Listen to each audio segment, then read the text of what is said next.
Okay. I guess I'll eat this there. Okay. Welcome everybody. I want to go ahead. My name is Gary Boyer. I'm the mayor of the city of Glendora. I want to go ahead and get started on time because everybody would probably rather be somewhere else than be here tonight. But that's okay. It's great to have the community here. I want to first acknowledge that tonight I'm joined by Councilmember Michael Alvis is here with me. Michael and I will be addressing questions and leading the meeting tonight. We also, because this is not an official council meeting, we have Councilmember David Friedenau is also here, and he'll be here listening to what we're having to say, but he won't be participating in the actual questions and answers and things like that, as well as Councilmember Karen Davis is in the back. So she's here because it's important to hear what everybody in the neighborhood has to say as we start this planning process. Mayor Pro Tem Mendel Thompson, he's actually representing the city tonight over at the Glendora Unified School Board meeting.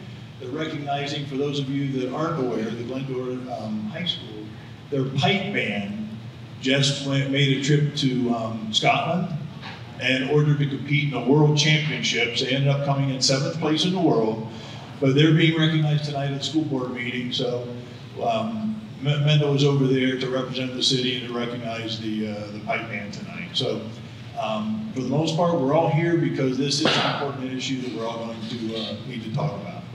I'd also like to share, as I've shared with a few people in the audience, this is the first of many meetings that we're going to be having.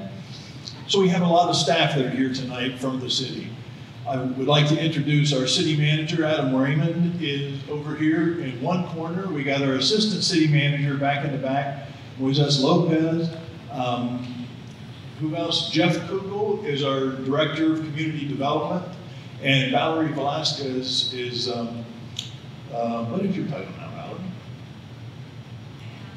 Economic development. I should know that. I should probably know that. I'll make a note of it. But there's a few, yes. Anybody that lives in your neighborhood that, you know what, honestly, I don't know where everybody that works in the city lives, okay? But there are people here that live in the city. Some of the staff of the city do live here. So, but I don't know where they are.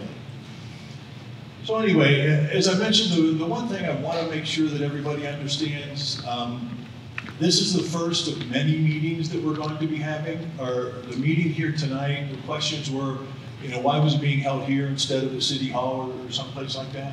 We picked this location because it's close to the neighborhood where the project's going to be built. It's important to us that we engage the community right around where the project's going to be so we can address your concerns, get your feedback. The whole purpose of having these meetings is that no decisions have been made yet. We purchased the property. That is all that's happened at this point. What we need to do now is we will be engaging with the community, we'll be talking about what we're going to do, and then we will be making decisions on what we're going to do as we move forward. If I could ask if we could save questions until there will be a question and answer period. I just want to know why there isn't anybody from our neighborhood representing us. You got people all here. We understand what's going on. We understand that you purchased this property without considering us, without talking to us, I bet you didn't even do any kind of environmental impact studies. I bet you didn't do any studies that show any other property other than this property. Okay. I appreciate your concerns, but we're here tonight. We're here tonight to talk about these issues. You're here to talk to us. You're not here to listen to us. We know already what's going on. Okay, I appreciate that. So,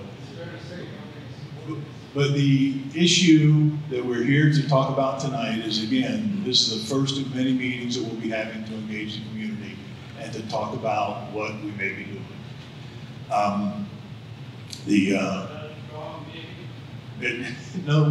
Something is going to happen there. We purchased the property, but that's all that's happened at this point is the property has been purchased. Okay, we will get to a question and answer period. We'll address every question that everybody wants to ask. okay?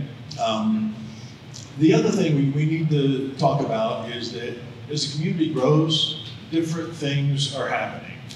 We all understand that we have an issue with homelessness in the city of Glendora. We have an issue with homelessness throughout the state of California.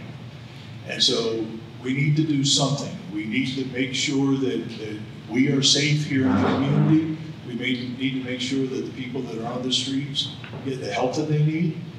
We don't know what those answers are yet. We do have a lot of restrictions that are put in place with us by the courts, by the state of California.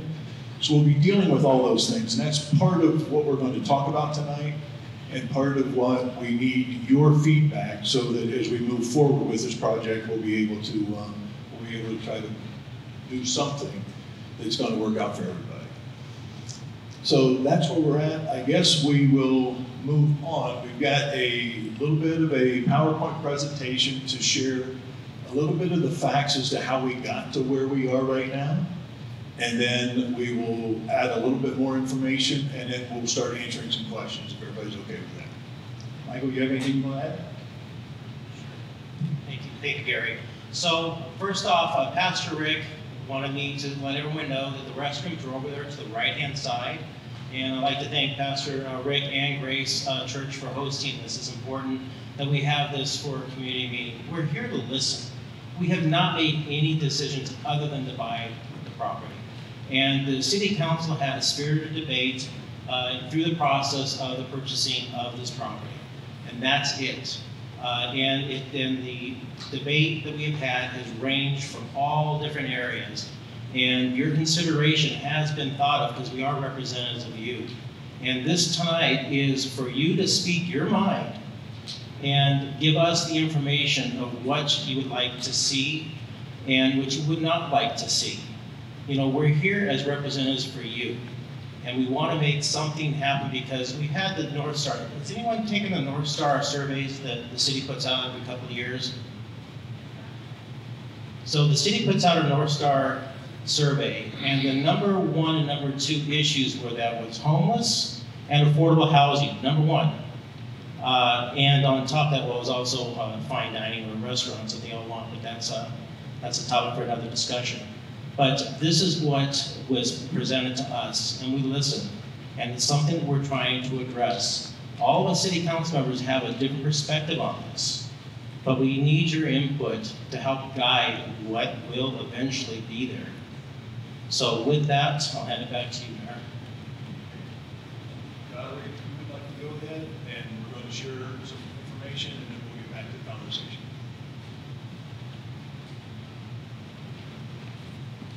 Okay, well, thank you, everyone. So as Gary mentioned, my name is Valerie Velasquez. I'm the Economic Development and Housing Manager, and I'm going to give you a little bit of information on the purpose of today's meeting. That is the property 1762 Dale Road.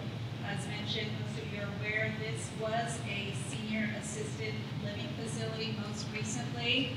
The property is older, it's in rough condition. The seller approached the city. They wanted to give the city the first opportunity to go ahead and acquire the property.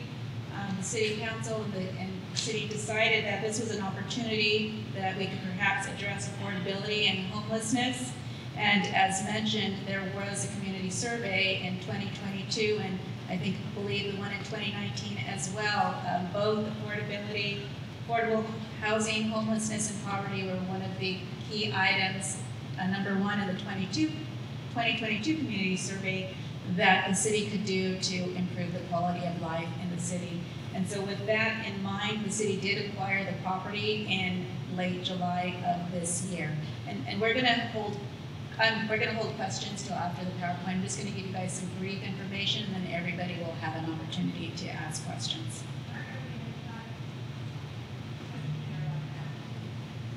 I believe they are random, so they are random throughout the city. So we hire. No, it's throughout the city, but again, we'll hold questions till the end. So the city, I'm going to talk now about the existing development standards for the city. This site, I'm sorry, not the city, the site. This site is 2.17 acres. It is currently zoned residential, and with the zoning as it is today, it allows up to 20 units per acre.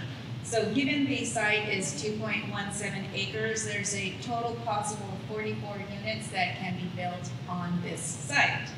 Now, in addition to the city zoning, the state has addressed that affordability is an issue as well as housing in the state of California, and so they have something called a state density bonus. This is something that the state has put forward. And the state density bonus can increase the density, and how much it can increase is dependent on a couple of variables. One is how many of the units that are built, what percentage is set aside for affordability, and then there are different levels of affordability, which are income levels. And so depending on that, the scale can vary anywhere between 20% to 80% of the density bonus.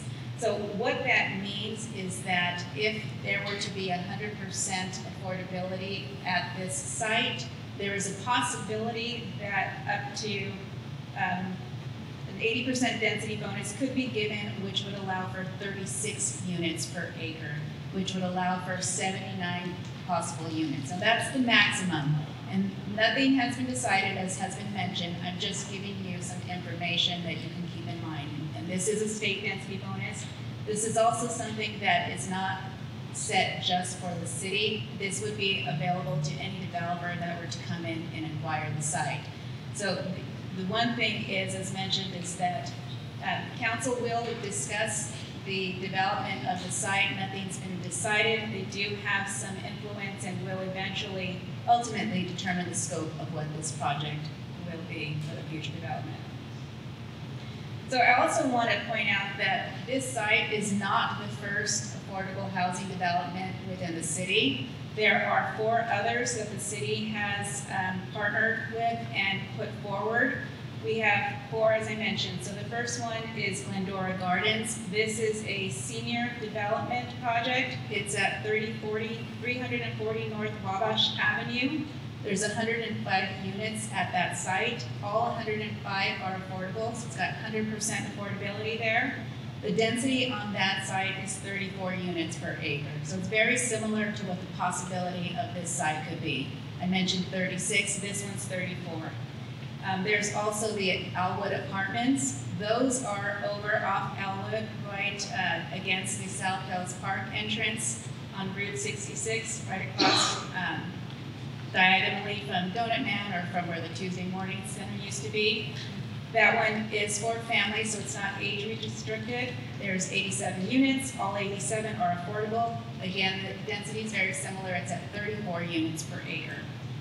We also have the Heritage Oaks development. Those are also restricted to seniors. It's 1000 South Glendora Avenue. It's just north of the 210 freeway on the east side of Glendora Avenue. There's 157 units at that site. 52 of those are affordable, and the density there is 16 units per acre. And then we also have a single-family residence that was built in partnership with Habitat for Humanity, and that's at the 200 South block of San Jose Avenue. What's the value of affordable?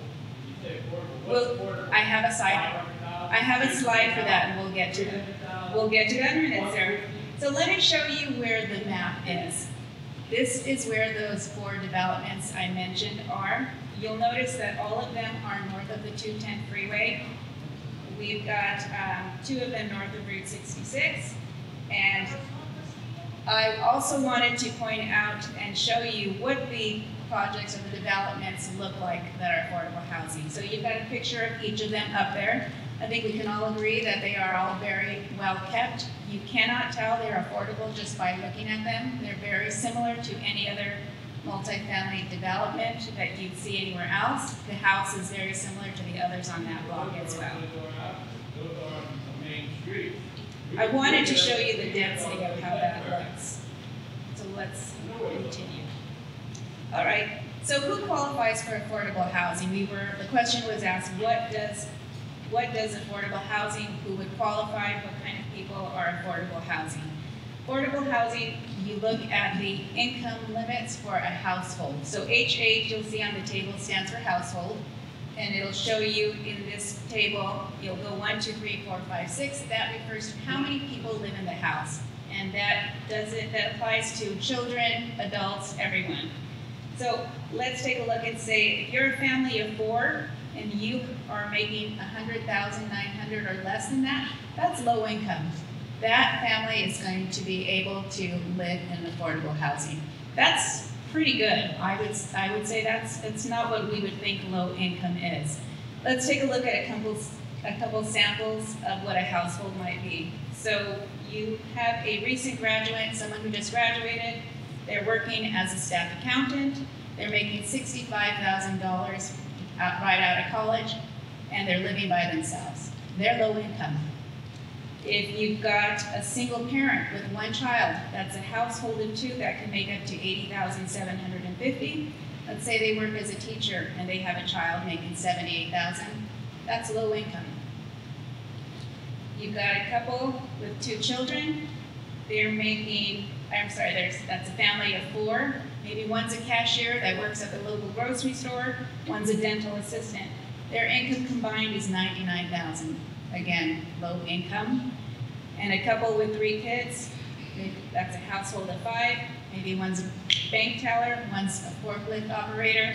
They're making together $108,000. That is also low income. You're low income, so that's it. Well, we'll see when that happens. There'll be a process. So we're going to move forward and take a look at what the timeline is. And this is just all hypothetical or theoretical. We don't know exactly what the timeline is going to be, but we're giving you an idea of what the process is going to be, everything that needs to be done, and what the timeline could possibly be, just to give you an idea of the different steps that will be involved. So site acquisition, we are all aware that the city purchased the property. We acquired it in July, so that has been complete.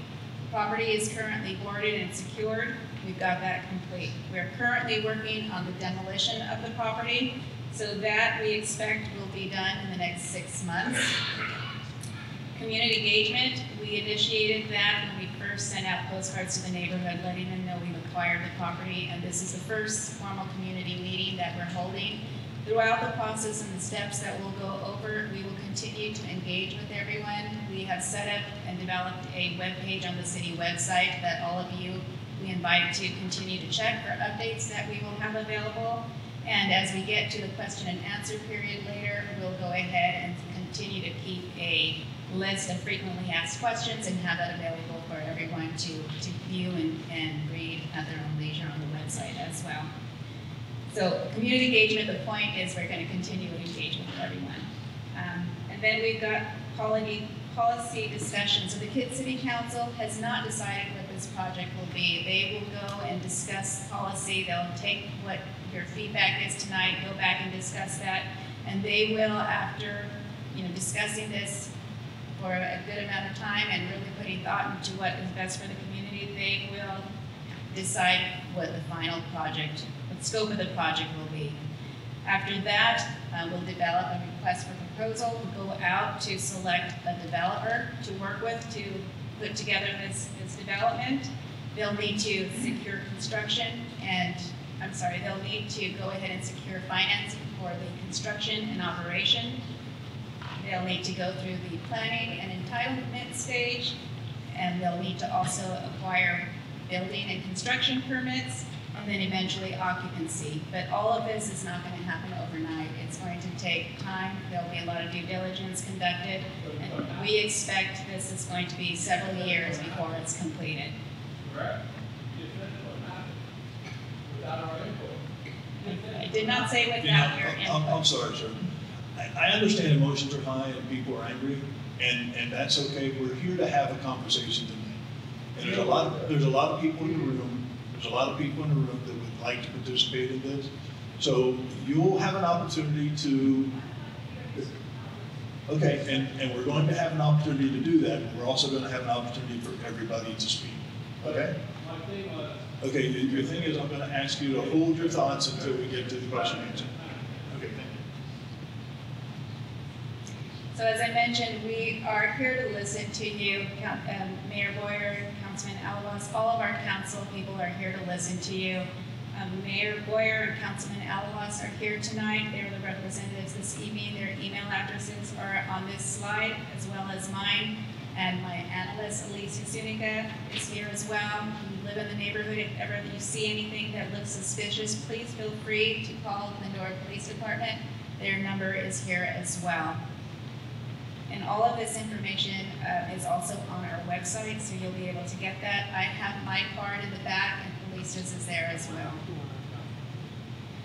I'm also going to remind you that we do have a website for you guys to go ahead and review, take a look at the information's there. If you take a picture of this QR code, it should take you to our website. I encourage you to sign up. There's also a sign-up sheet going around, and you can fill that in. But you can also go here, scroll to the bottom, there's a sign-up so we can get your email, your information, and keep you up to date as we move forward. And with that, I will turn it back. So Valerie, will the folks out here be able to get the copy of this PowerPoint? We can put the PowerPoint if you'd like. On the If you website? instruct, we can put this on the website, sure. That would be good, so they don't have to take notes if they don't need to. Absolutely.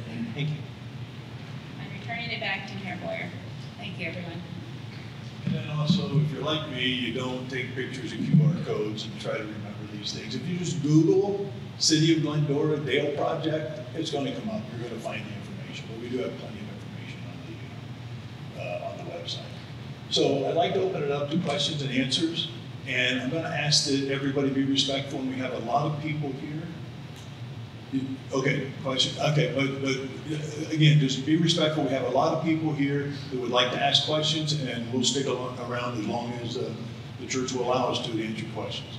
I think, Mayor, if you let me speak for a couple of minutes, I can help calm down a little bit of this, but at the same time, give a major point of why people are really here today.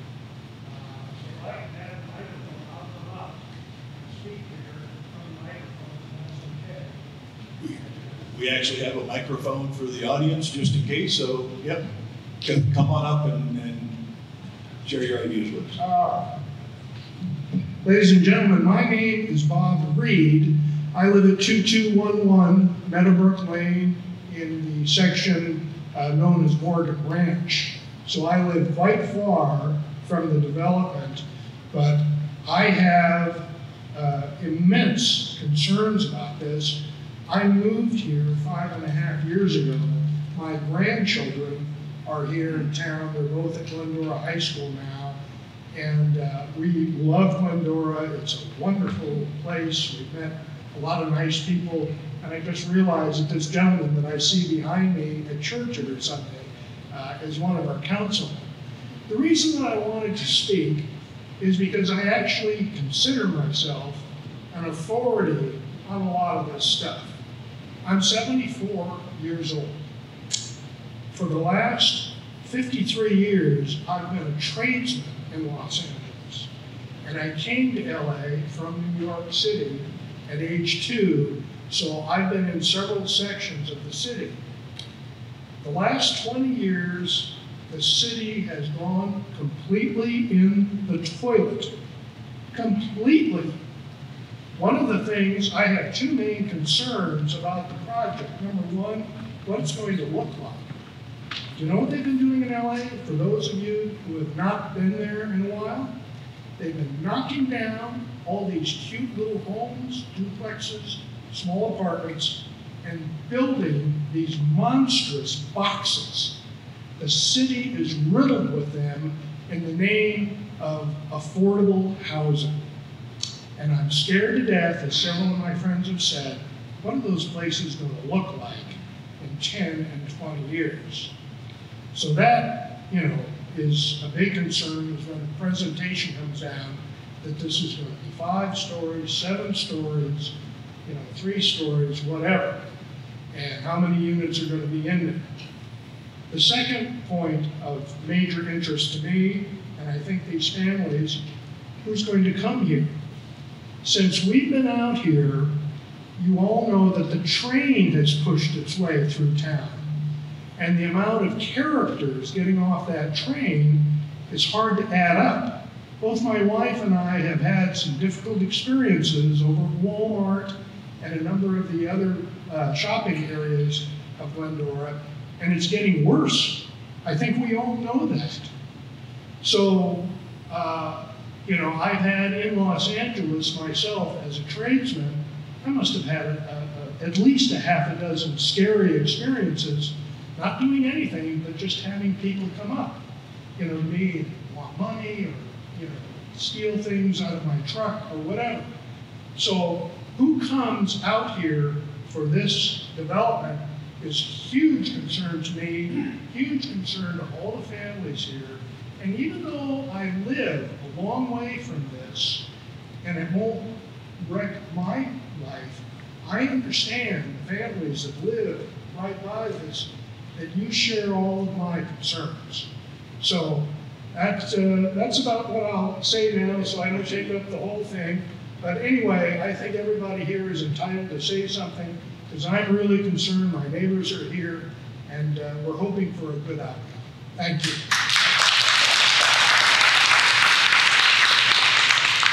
I really appreciate those words, and we all have concerns. We've seen changes over the last number of years, and part of the process is we got to figure out how to address it.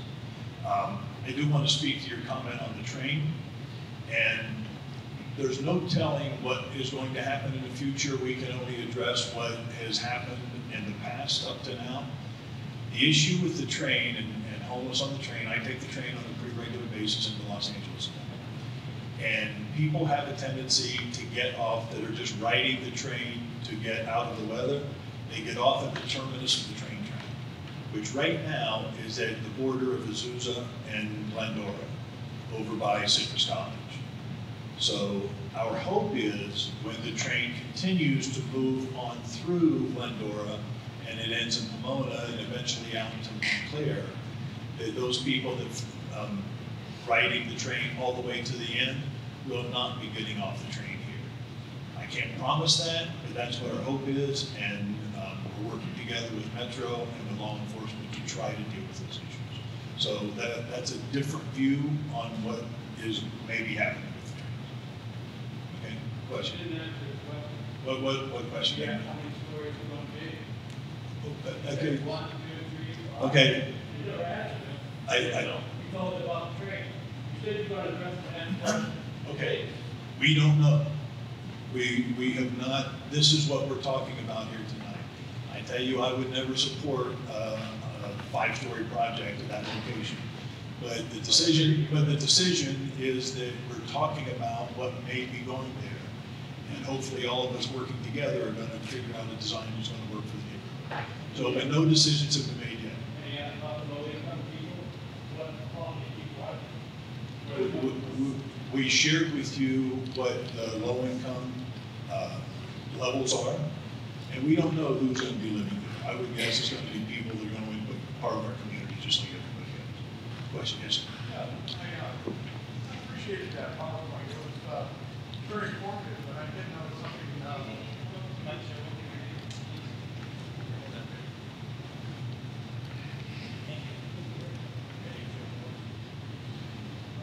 I guess I never introduced myself. My name's Gary Manning. I live at 1735 South Prospero Drive. This project will impact my home directly. Okay, I'm a 50-year resident of Glendora. I have 3 generations living in my home now. All right, we're part of 4 generations in the same household. Others have moved on, I've passed on, you know that. So anyway, I have a vested interest in it. What we didn't see in that PowerPoint, we saw nice properties. Yeah, I have nothing against low income. By their standards, I too am low income. I'm retired. I worked as a craftsman myself. I was an ironworker. Honorable work, hard work. I like my retirement. I enjoy my home. I'm sure that all of you do too. What you didn't see in that PowerPoint, there was an interesting point missed. And none of those developments for low income, I have no problem with low income people coming into my neighborhood. Not bothering me the least bit. People that earn a living, I don't have a problem with it. But the point is that I want to make that in none of those properties, there are accommodations for homeless. Our neighborhood only? Not right. It's not right. you know, and I think we ought to hound that out. I have no problem with low income. Again, I'll say that, I'm being redundant, I understand that. I don't think you good folks do either. As long as people are working and taking care of their families, why would we object to them? But homeless, they can't go everywhere else in Glendora. We don't need them in our neighborhood.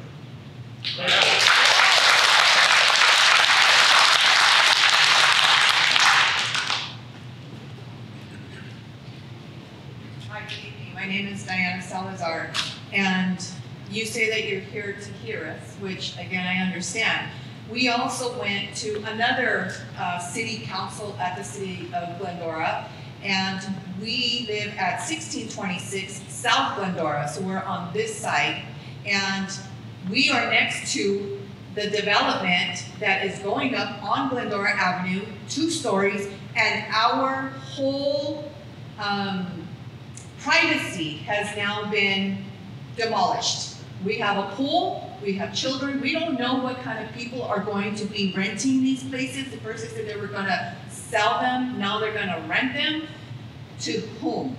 Again, we don't know. The only thing I could do is pray that we get good people living next door to us. But again, I can't even sit outside in my backyard by my pool without all the 4 units. Well, actually not, there's 8 units. 4 big buildings. I know you've seen them. They're ugly. 2-story up there in the middle of all these single homes. Do they care? No, because they don't have to deal with it. We're the ones that live there. We're the ones that have to deal with it. It took the police. We had a homeless man. I was outside in my yard, minding my own business, watering my grass. Homeless guy, probably, who knows. I was out there. My husband says, "You need to get inside." I said, "Why?" He says, "See that man across the street? Look what he's doing." And I will spare you the details of what he was doing. In front of me, in front of my husband, doing his business. And how long did it take the cops to get to our house?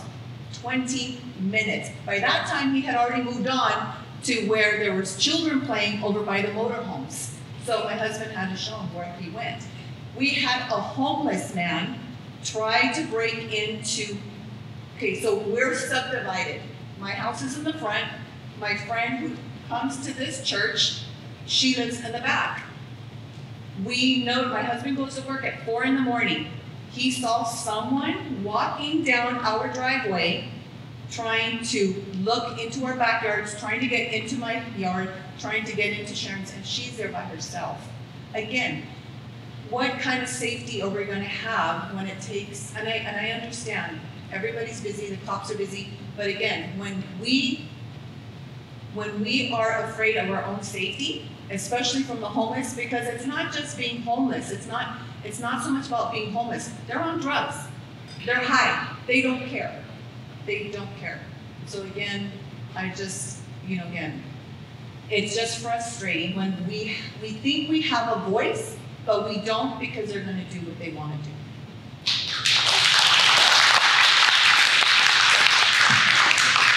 I appreciate the comments, but one of the things that's important to remember is that anywhere in the city of Glendora, a 2-story home can be built. So 2 stories is something that is allowed. I think it's also important for everybody in the audience to understand that the state of California has taken a lot of authority away from local cities when it comes to zoning in our neighborhoods.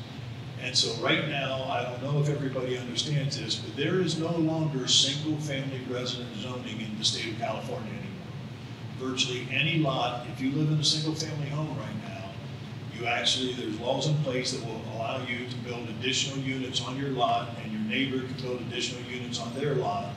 And the city still has some control over what it looks like and how big it is and things. But just stopping it, that's no longer an option in the city of Glendora, or in the state of California anywhere. Single-family homes have virtually been outlawed. So it's something that we're all dealing with. Which is why people are complaining in their yard, because they have no control. They're being told by Sacramento what they're going to do, and they don't really care what you think. It's not just this community, all the communities all over. San Dimas, Laverne, Claremont, everything. Believe me, I understand that. I spent a lot of time in Sacramento raising my voice like you do here. But it is one of those things. we love this state, we love this city, we gotta figure out how to do it. But you have to that way that does whatever it wants to do. Then it sits there and basically laughs at you and says, we can't do anything. This is what we decide we're gonna do, and you possibly, it's not gonna do it. So I'd like to help answer your question that you had. The property that you mentioned, it's by rights, what could have been built there. It was zoned years and years ago for that. It went through the planning process. The public had an opportunity to vet their questions and to be part of that process.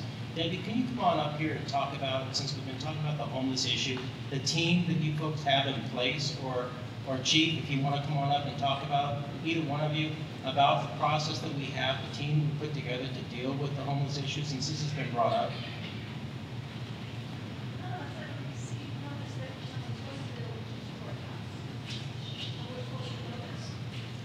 Where no one's in your area, nothing has been done yet. I'm talking about this young lady's issue over on Glendora Avenue, correct, South Glendora. That was private property. It went through the planning process. It was zoned for, how long has it been zoned, Jeff? Probably a few decades. A few decades. No, when you guys sent a letter, that was during the COVID time. That was in your area, I believe. Is it 500 feet or 1,000 feet? It's 500 feet. 500 feet. So Matt or Debbie, whoever wants to come up and address the team that you have in place.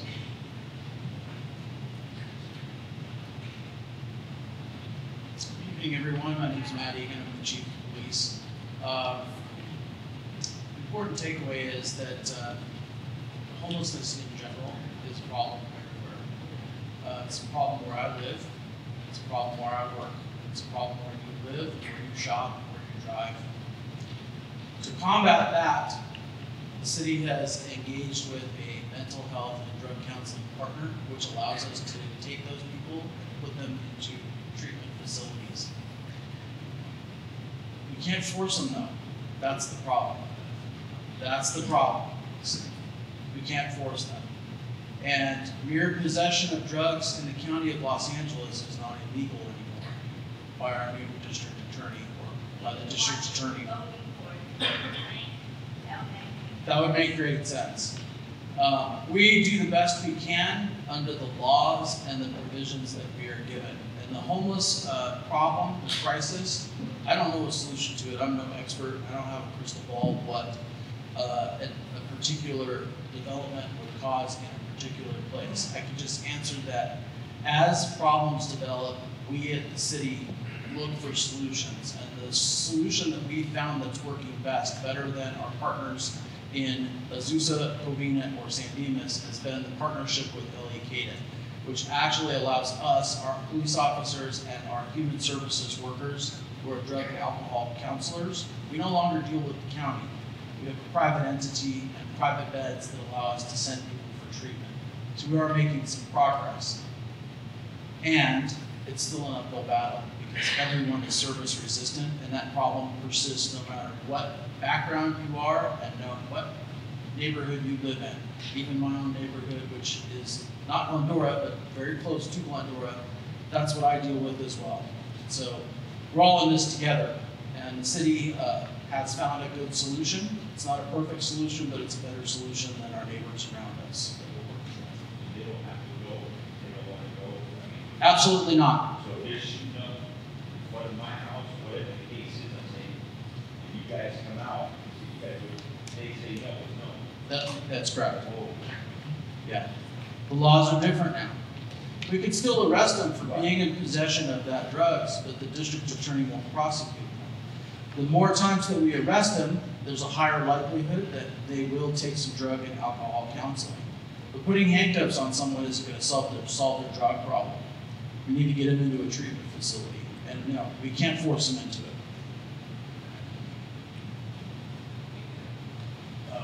You have a question?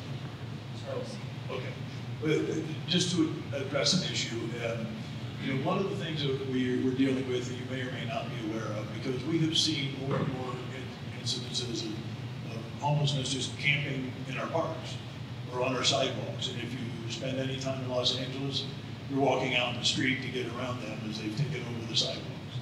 There was actually a law, a court case that was put in place that makes it so that if we do not have a bed for somebody to sleep, we cannot enforce our local ordinances. So our police department does what they can in order when they have people in those situations. And I can tell you, even though we do have issues here in the city of Glendora, it's not near as bad as it is in a lot of communities in Los Angeles County. But we cannot actually enforce those ordinances if we do not have beds to allow somebody to sleep. So that's one of the other issues we're dealing with. Yes, sir. Okay. Well, hello, everybody. My name is Peter Gasparelli. I live at 925 Bonita, right down the street from where all this is going on. There has been, I live in the mobile park there, and there have been many nights because I suffer with PTSD because I'm a Vietnam vet. And there've been many nights at 3 o'clock in the morning where I'm looking at through my camera and I see a guy come by, he's checking all the cars. I run out there with a flashlight and scare him off. And this is not one time, this is many times. And I take care of my area, and I'll tell you, I love the Glendora PD. They're very, very on the ball. Also, I'm coming out of my park, and I usually make a little U-turn there to go through, you know, where the back of the 99-cent store is. And I'm looking down on the ground, and I see all these hypodermic needles. And I'm just going, oh my gosh. I got out of the car, I looked, and some of them still have blood in it. So I'm going, I could not believe this. So I ended up, I know it has to be drug people that are from homeless or whatever. I'm not going to judge anybody, but I'm sure that's what it was. And so I stood there, and I parked my car right over the top, and I had that orange Mini Cooper. And I ended up called the police, and they came out within about 20 minutes or so, a young kid. And I'm going, look at all this. I couldn't believe that they were still sitting there. My thing was the kids. All the kids, I mean, it's a family park. It's an excellent park. We have a great manager and assistant manager. But I ended up staying there so that no kid would come by and pick it up and accidentally stab themselves. That's all I was very concerned about that. So that's my concern is if this thing goes in and we get all these drug people coming in, I'm afraid of what might happen. So, hey, thank you. Yeah, I just wanted to ask a question. On this development that's supposed to be here, is this being politically correct by Glendora, or is this county pushing? I do all of this. The county is pushing for that new development for, like I said, Davis River. So is this just Glendora wants to do this, or is this the county saying you have to do this? Well, the issue is the county and the state are pushing us to do something. One of the things that I'll speak from my own opinion as one of 5 council people, I think it's important for us to make a decision that is right for the city of Glendora rather than waiting until the state or the county comes in and tells us what we have to do. Because I would much rather all of you people in this audience making a decision as to what's going to be happening in our neighborhoods than having somebody in Sacramento making those decisions. So right now, we've been having this conversation because we've been working on this and talking about it for a year or so now. And so the county is not pressuring us at this moment, but we're not getting that pressure because we are being proactive. Yes, sir. Yes, sir.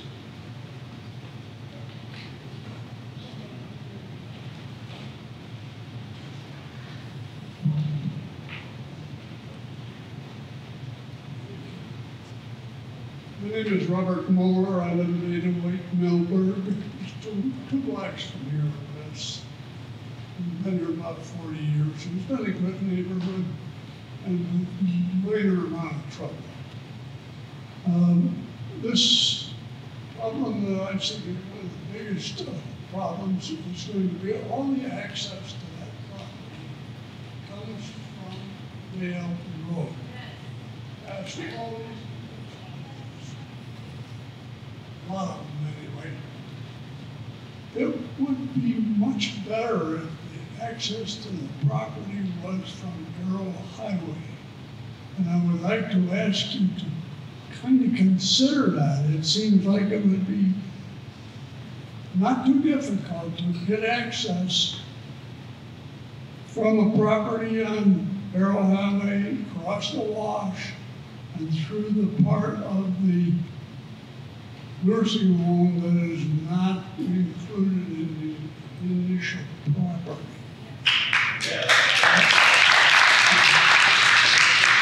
That would allow access to be completely sealed off from Gill Road. And will not have more than walking traffic coming through our neighborhood.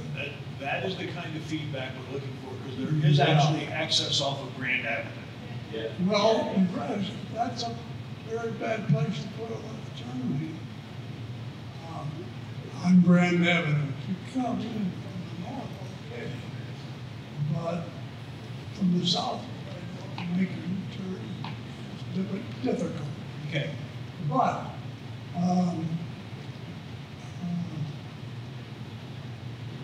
if the property is connected with the nursing home on the south, are they able to sign off some of that access to Grand Avenue to get a nice driveway, street, whatever, in from Arrow Highway? I would think they'd be tickled to death to give that property up for something else. Okay, it is something for us to consider, but we foresee the main access to this property is going to be off of Grand Avenue.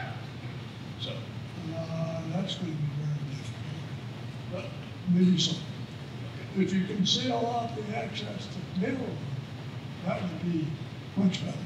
Okay, thank you.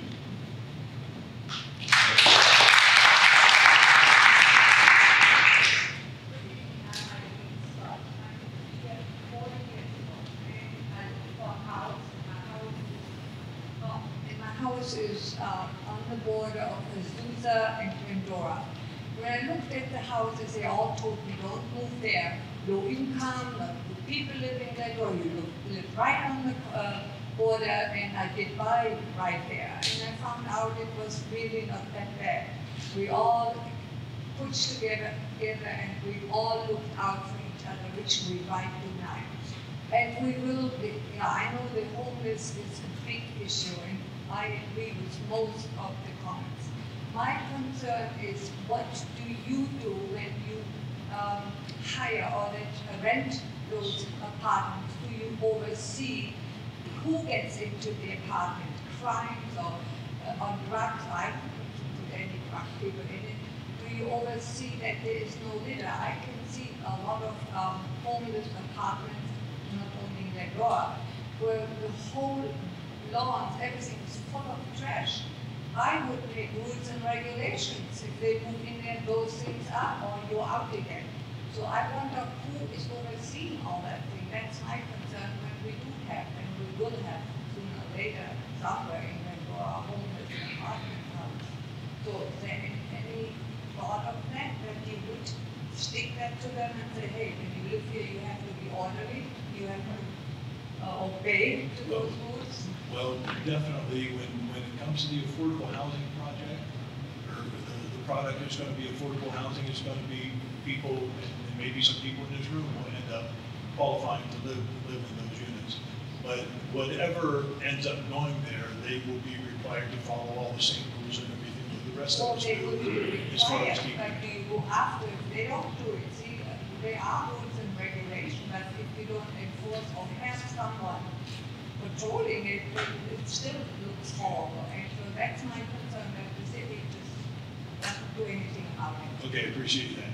Thank you. Okay. Yeah, we will make sure that we try to do whatever we can to keep it clean. So does the board get the money for these apartments, or does the don't know what we're gonna do. That hasn't been determined yet. That's what we're talking about right now. Other comments? Got one right here. Oh, go ahead.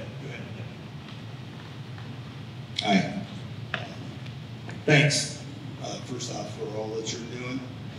Appreciate you guys coming in and talking to us. I think it's a little off topic, so I apologize in advance, but can you expand on this recent lawsuit that Glendora participated with other cities where they're suing Los Angeles County for kind of the topics that I think we're talking about, right? Can you expand on that, or are you familiar with it? Well, there's a variety of different things. The one you're talking about that just recently happened is one that addresses zero bail in Los Angeles County. And we could spend the rest of the evening talking about that. Glendora did take a stand to fight that because we do not think that people that do the wrong thing should be released back out on the street. Right? And that was in combination with other cities as well, right? It's like little cities or something. There's also another lawsuit that I talked about, the Boise versus Martin case, which is the one that addresses, that doesn't allow us to enforce our local ordinances when it comes to camping in public areas. There is a lawsuit taking place to battle that, headed up by the city of Grants Pass, Oregon, and the city of Glendora is also participating in that to try to get that overturned. So we are taking additional action on the bigger picture to try to make sure the entire state of Texas. And I'd like to expand on just that a little bit. I think, once again, I just appreciate what you guys are doing, and the way that I see it is that you guys are not the enemy here. I think we're talking about going up against the state, the county, and local jurisdictions. Quite honestly, the way that I see you guys is you're our voice for basically making sure that whatever happens, and we're talking a 2 or 3 year period, obviously, planning, construction, and development. If we want a good response out of this, we've got to give you the information so that you can basically hear what our concerns are. Like you're Exactly. That's what we're here tonight for. Exactly. So, yeah, I do appreciate that. okay, thank you. I know there was one back here.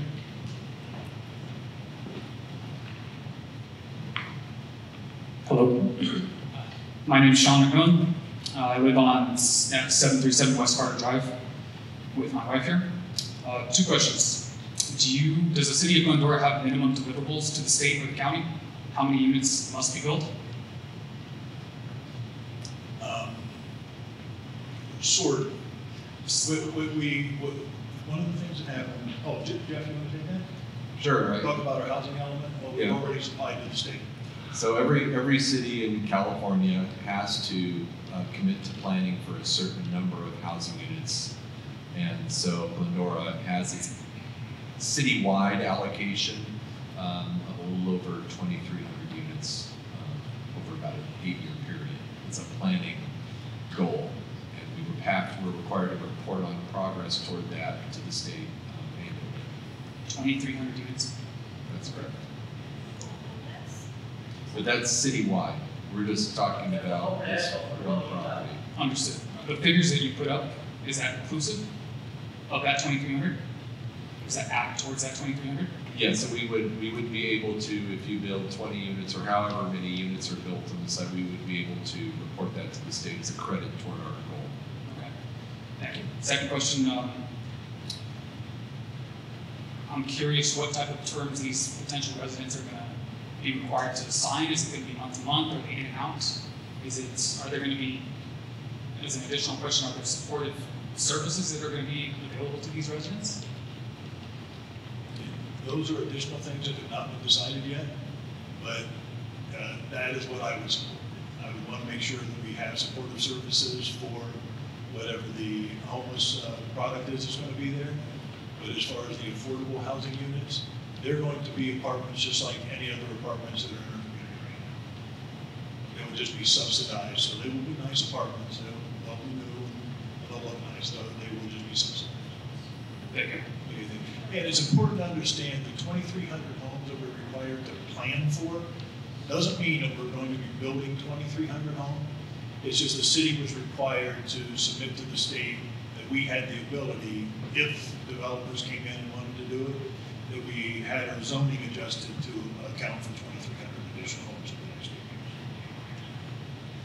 8 years. Hello, sorry, I'm his wife. I just Okay. had another question. Can I just get some clarification, because I'm hearing homeless a lot, and then I'm also hearing low income and affordable housing. Is there plans for both to be, like both those issues to be addressed at that site, or what's the split looking like? Is there a split? As we're talking about this, that decision hasn't been made yet, but I can share my opinion on that. My opinion is we will have an affordable housing site there with a homeless component to it. So it will be, yeah, so, 20%, etc. I'm sorry? Are there deliverables we need to know about? A minimum of 20%? How need to be? Like what's the ratio of homeless units versus, Don't know. or homeless program addressing? There is no number determined yet. Okay, and then another clarification on the slide that you have the income limits on there. Those are income ceilings, correct? Like that's Yes. the max amount a family could make That's to the max qualify, amount but they can make. people could make significantly less and still qualify for those houses. Yes. Okay, thank you.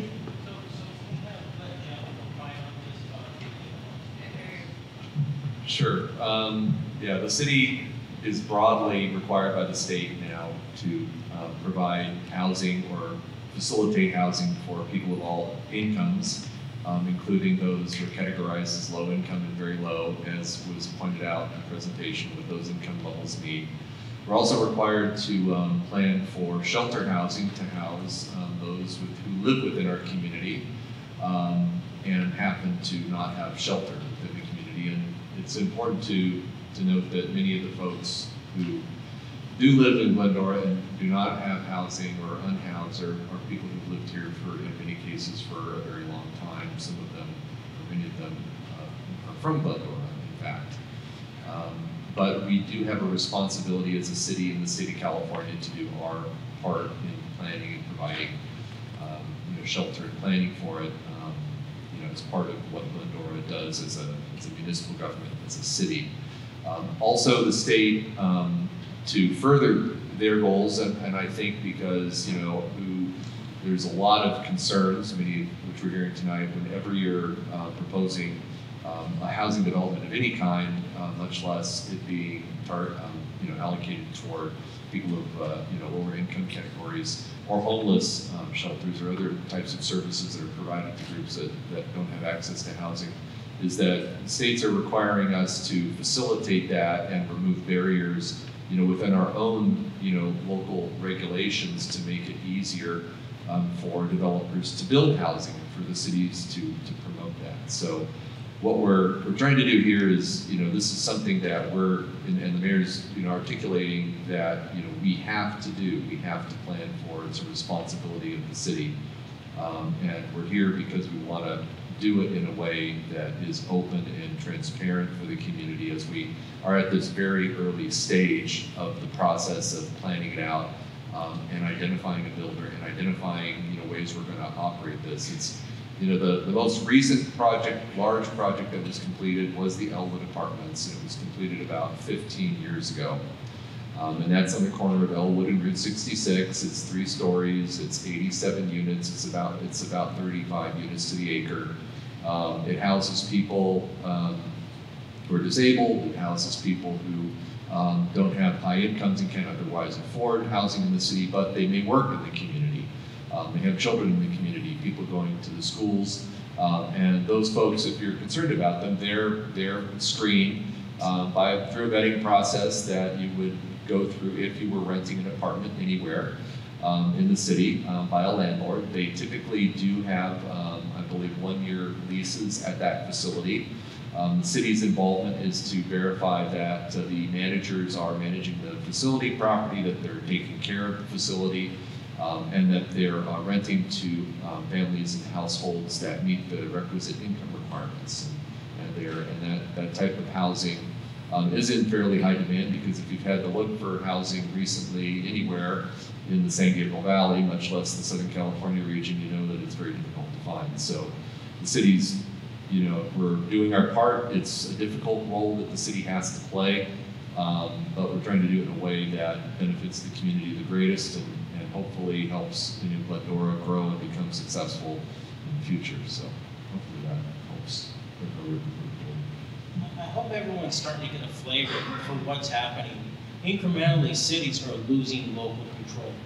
At some point in time, Sacramento is going to 100% dictate what we do. So it's wise for us to drive the process now with your help, your input, to drive the projects that we want as a community as best as possible. Because the longer we wait, the less control we will have in our city. And that's really tough because we have you as constituents that we're doing your bidding for, then we have the evil empire to the north that is dictating to us what we have to do. And if we don't do something right, they've already said that they will come after us, they will sue us independently as council members if we don't do their bidding. So this is a challenging position that we're in, but we're here to listen to help get the best project in the city as possible. All the cities should get together because Sacramento, a lot of desert Yeah. Yes, sir.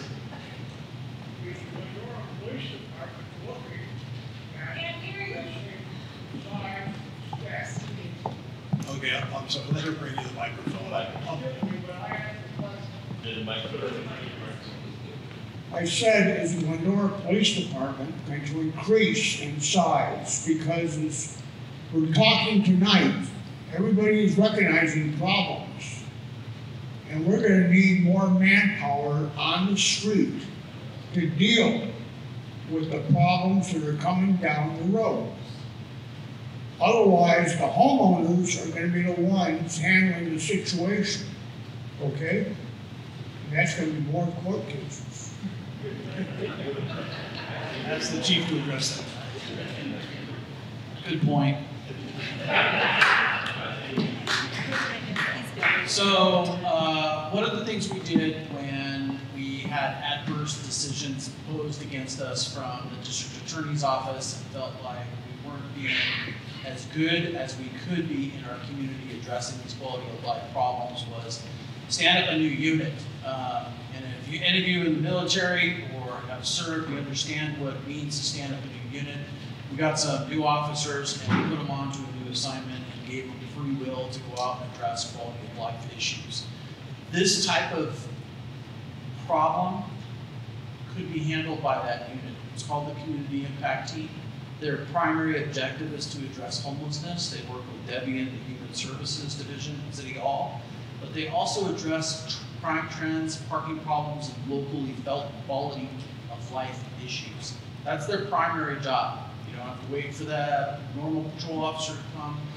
They can proactively address problems. In addition to that, we've increased the staffing level in our communication center so that there's more 911 and service operators so that there isn't that lag time in call taking, getting people to address things that need to be handled. So as far as increasing our staffing, we would have to look at what is actually decided to put there to determine if we need to increase our staffing potentially even more. And that would be something that we would address at the city council level with the city manager in the future. But until we know what's going there and the scope of what's going there, I don't have a speculation of what kind of increase of services we might need. Follow up? Go for it.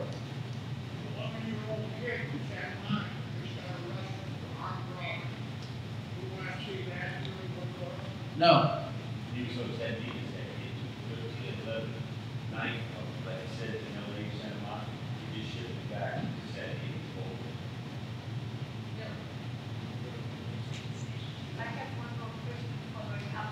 I'm sorry, maybe we get somebody back here.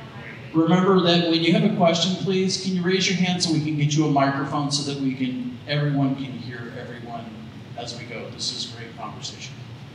Sure. Let me continue on with the one question. We have authorized 57 sworn officers. The chief has been doing an amazing job going out and trying to recruit.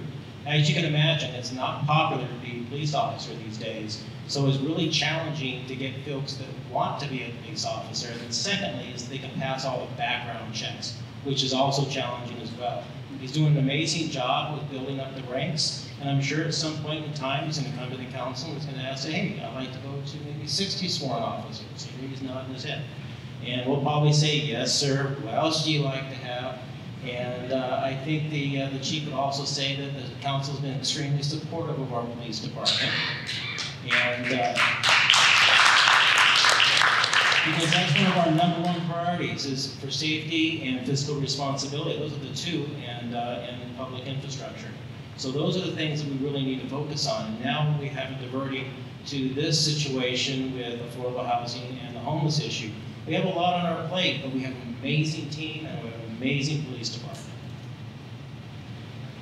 Thank you very much. First off, I'd like to recognize this gentleman. You made some great points. I really like your point as well about what the numbers with the homelessness and the affordable housing. I think those are huge questions. My name is David Kent, and I grew up in Glendora. I'm a skateboarder. I used to skateboard with the Kip skateboard team way back in the 60s. I went to Roosevelt, Sanford, Goddard, Glendora High School. I went to SC, went to Pepperdine Law School, went to the California legislature, so I know all about Sacramento. And it really sucks. And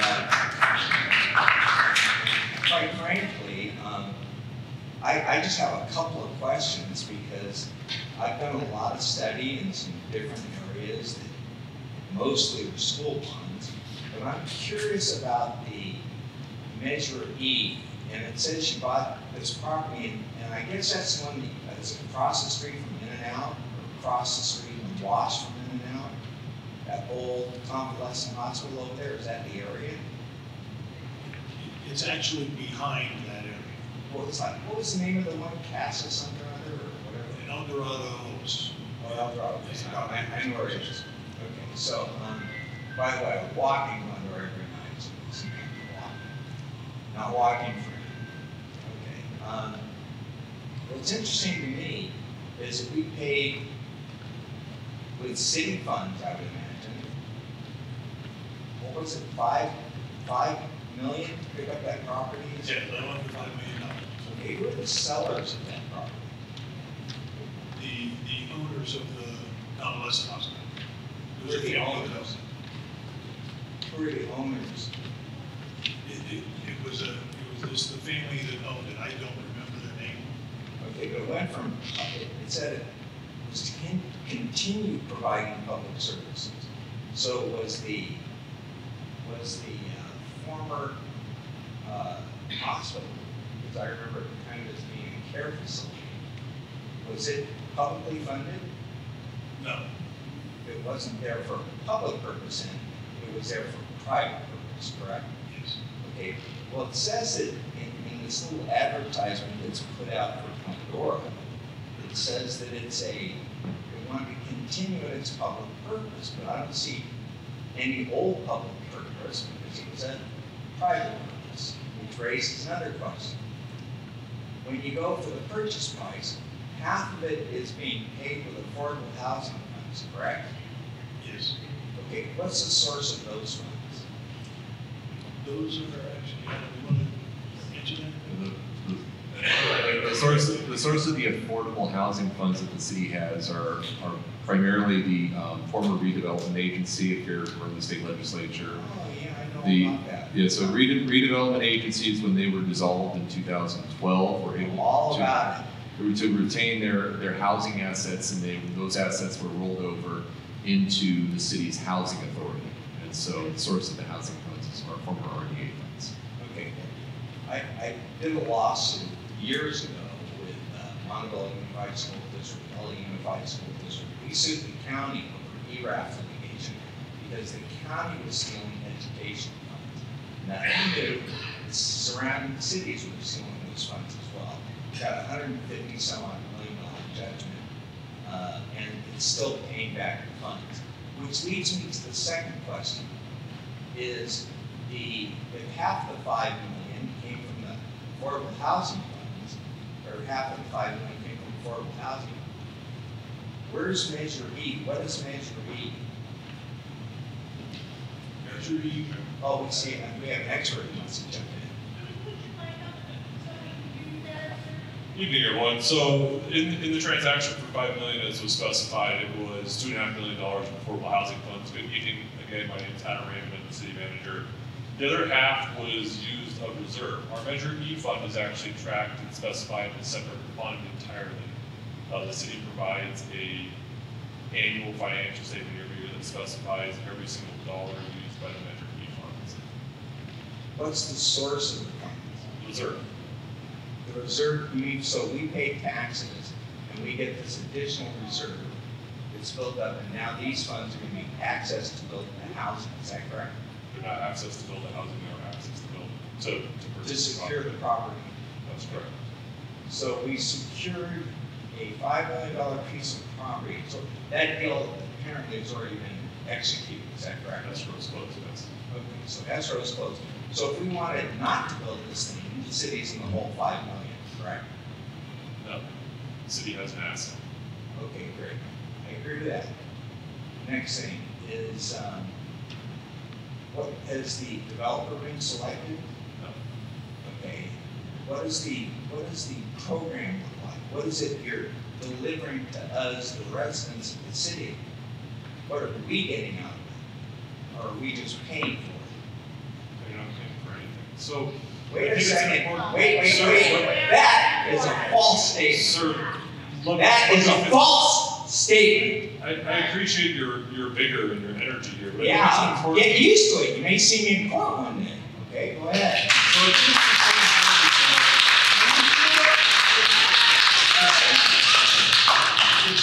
If we wouldn't mind putting back up the timeline there. So what the city council has approved and what staff has moved forward with is a timeline that talks about the acquirement of property. And so I think it's an important thing. So I turn around really quick.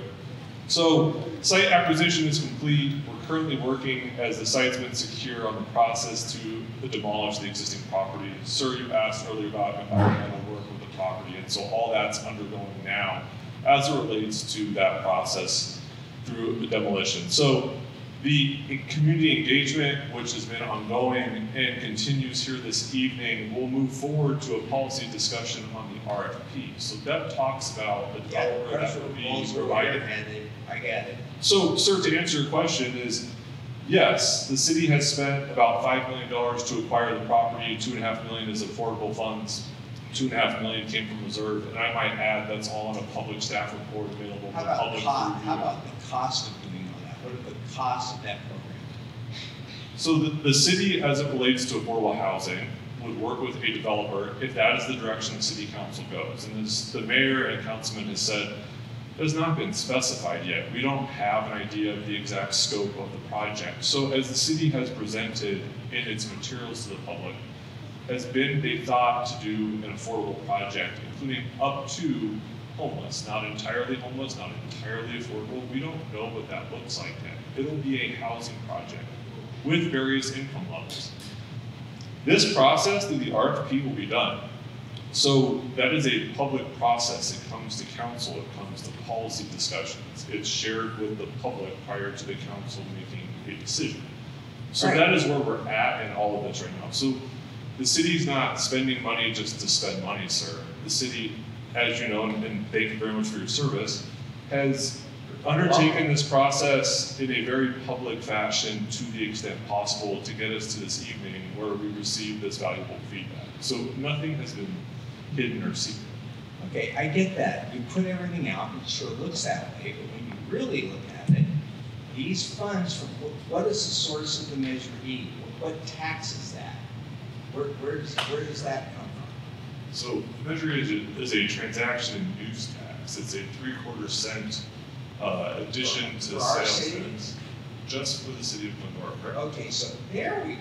Now we're paying 0.75% more to raise revenue, goes into this. Sir, those Measure E funds were not used to pay for this project. Those are specifically accounted for in separate funds. Well, I don't understand that. So you're saying that the Measure E funds, we're paying 0.75% more every time, what is it, out of $100, we're paying extra 75 cents or something. But whatever it is, we're paying for that, correct? Okay. those funds go into this measure, it's like a propositional basis. They go into a shutdown account, correct? It goes into a fund annually in the budget. We talk about how it's spent. We also show it on our financial statements. We show the original Measure E was used to cover a shortfall in the city spending in our general fund. And so it overspent, which caused the justification for the tax. Sir, not an overspend. What is that then?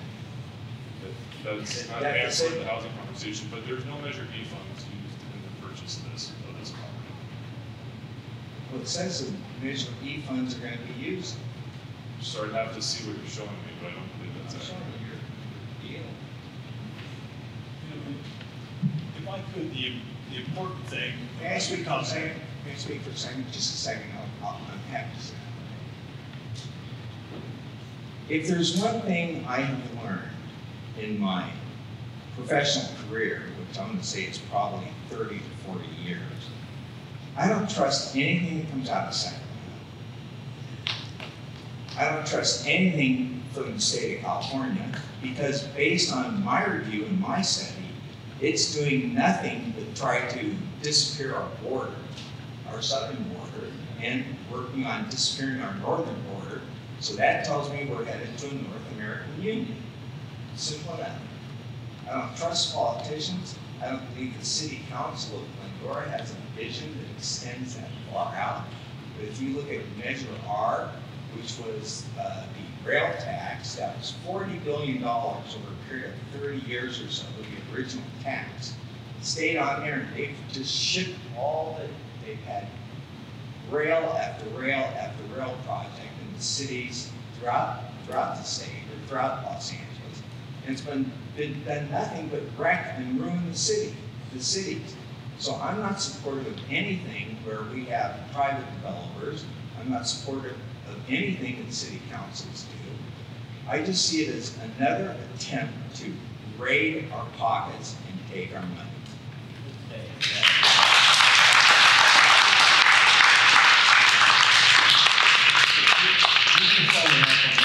I think it's important to understand that we understand that absolutely every dime we spend is your money. It's all of our money.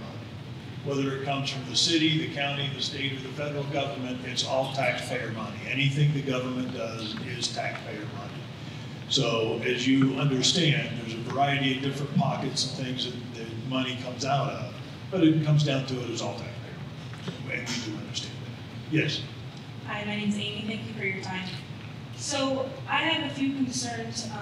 We own a few properties that go right around where you guys are planning on building this. One of them is the 5-unit retail property, which is on Grand, which is right north of the driveway that you're claiming the driveway will come out towards Grand, correct?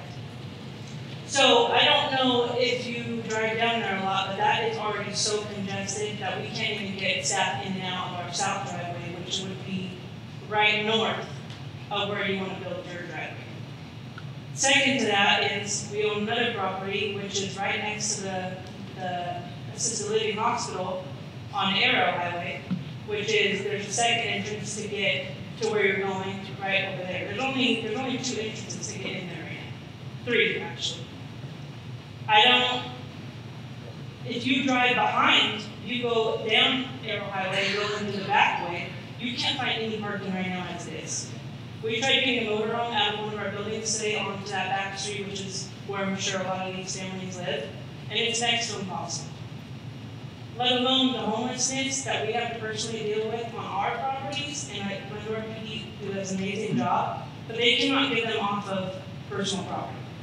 We have to deal with graffiti, we have to deal with break-ins, we have to deal with homeless people leaving their stuff all over our retail properties. We have customers. We supply a lot of jobs to multiple, like I said, we have 5 units right there on Grand and a big one on the Arrow Highway. And just to put this many units in such a congested community is honestly disastrous in my opinion. For one, the safety of all these people, if there is a fire, if there's something for everyone to get out, to put that many people in such a congested area with 2 ways out, having the exit go onto Grand Avenue, you guys are so close to Arrow Highway right there, it's going to be a disaster. It's going to back up probably almost to the cemetery, because it gets backed up already. And like I said, we can't even get out of our south driveway on our grand properties, hardly ever right now, and those units aren't even there. So my concern is one, for the safety, two, you can't do the exit through the back into these people's homes. It's so congested back there already, you can't do that. So my concern is putting that many people in such a congested area, homeless, not homeless, it's just a disaster, it's in my opinion. Okay, appreciate that.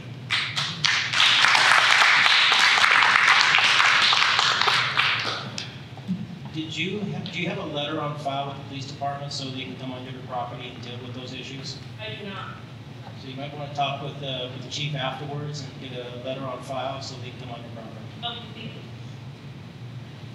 you. Hello, my name is Linda Xu. We live in close to Azusa Board, so Glendora and Azusa Board. We just moved in for 2 years. I have a couple of questions. Regarding for this project, you are talking about building a project for low income, including homeless. Based on the San Gabriel Valley homeless census happened in 2022, we only have 89. We only have 89 homeless. But we are building 2,300, is that the number what I heard? So how much control the city can control the ratio, and how much power we can control who can be qualified for this project? Because there's a lot of city trying to do that project, as long as the news going out, their homeless population significant increase. A couple of years before, Temple City has a case nearby a motel, and they tried to convert to a homeless shelter. And that years, Temple City homeless number increased 300%. 300%. So how do we handle that? Because we're a small city. We cannot handle that huge number of the LA County or LA City. And we know the agenda is coming because 2028, there will be Olympics game holding over there. How do you handle that? That's my question. Well, first off, you mentioned 200 units, and we're not talking about anywhere close to 200 units. Total 2,300, that's what I heard for Actually, Gary, if I could, I think what she was talking, and just to clarify what I was talking about. So the city of Glendora is given a number that we have to plan for housing units of all types. Every city around us has a comparable number. You can go to Azusa, Covina, Laverne, Sandy, because they're all dealing with roughly the same number. That's for low income, right? No, it is not. This is for every level of housing from market rate on down. That is, 2,300 units are the number of units that we have to show capacity within our zoning regulations that we could theoretically accommodate if a private developer, private landowner decided to buy and sell the property. It could be 100% market rate. Could be an affordable project, but that is and I'll just give me a chance to answer the question. But that is the entire allocation for the city, citywide market rate units, affordable units, etc. In this particular case, with this one piece of property that the city has acquired, this is an effort by the city to facilitate the development of affordable housing of some type. But it's a small part of that. We define, can we control the small part? Consider we have 89 homeless in our census number. Is that the city can control? That's my number one question. My number two question, I think the gentleman was talking about the tax correct. That's Measure H, right? That's a sales tax that LA County passed to dedicate for homeless project. From my understanding, all those projects coming from that measure, the sales tax. I think it was a 2.5%, maybe I'm wrong. That's how we increase our sales tax from lower than 10% to 10, 25 today. But there is no limitation that funding is located in which city, which means that's the pool. If the other city use it, then we don't have to use it. That means we don't have fund for doing that. Is that something we can consider dodge that?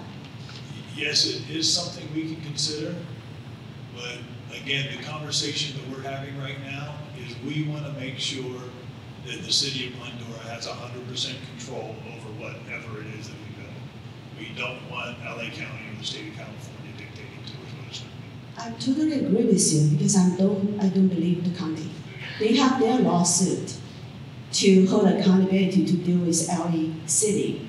Both LA City and LA County has a regulation to solving the homeless problem, but we don't. So if we can control that, go back to my first question. I think it's no problem for low income. You know, people work hard, make not much number of the salary, but they raise family, their responsibility for the community. I don't think we have a problem to offer that. Our problem is for homeless. Is that something city can consider to control that portion? And that is what we are working on based on the laws that are in place today. In order for us to enforce a lot of the laws that we have on the books here in the city of Glendora, we're required to have beds for people to sleep in. So that is part of what we're trying to do. Yeah, I hear you, and I appreciate you share that the pressure coming from the county. That's not surprise me. Okay, thank you. Thank you.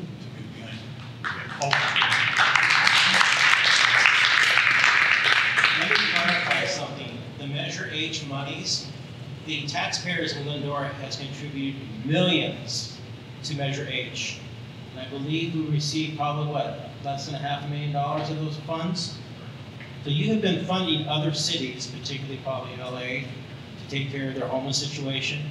We have not received hardly anything of your tax dollars from Measure H. So Adam, do you want to come up here and clarify some things that were said earlier? Okay. So just wanted to clarify one of the things that I think in the press release that's there, and I appreciate the information coming forward. So in order to clarify the purchase price, the city used reserve for half, we used affordable housing for half. We predicated if a portion of the project was a homeless shelter for ongoing operations, that Measure E, which is a general tax that we talked about accounted for separately, may be used for that aspect. So I want to make sure we're 100% clear on that. The city has also had other property that we've sold. Can you repeat that?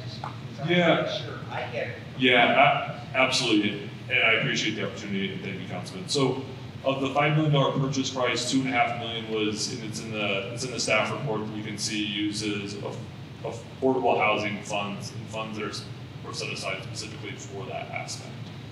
The other half was reserve funding that we use on a one-time basis in the general fund. So the staff, the press release considers the use of Measure E if the city were to look at a portion of that project as a shelter for paying for ongoing operations. To answer one of the other questions, ma'am, I don't think the city would consider a project of this size for 100% homeless housing. That's not something that's been discussed. There would be a component of potentially both affordable and homelessness. But to bridge the operational gap on the Measure E concern that was raised, that could be a possibility of funds that would be used subject to council approval. I would also add the city is currently in the process of looking at other property it owns or has to go through a surplus land process. As the councilman asked me to clarify, some of those funds could be used to offset the one-time expenditure of funds that we used in the $2.5 million. So as the city council, the mayor, and the councilman up here said, one of their key priorities is the fiduciary responsibility of the city, which we take very seriously. So if there's any clarifications that you have on how money is used, happy to reach out and answer any of those questions. I have a question. My name is Clara Hayes, and I just have a simple question. Will the city have an opportunity to make a decision on who the buyer is and who comes in and takes over that property? Yes. I mean, that hasn't been determined yet, but yes, we will control whoever it is that goes into there. I'm talking about as a whole, city as a whole, and voting and everybody having a voice in who the buyer The is. entire vote of the city? Yes. That's not in the process. But that's why it's important that we have meetings like this to get feedback from everybody here so we can talk about what this is going to look like moving forward. Oh, yes, back over here.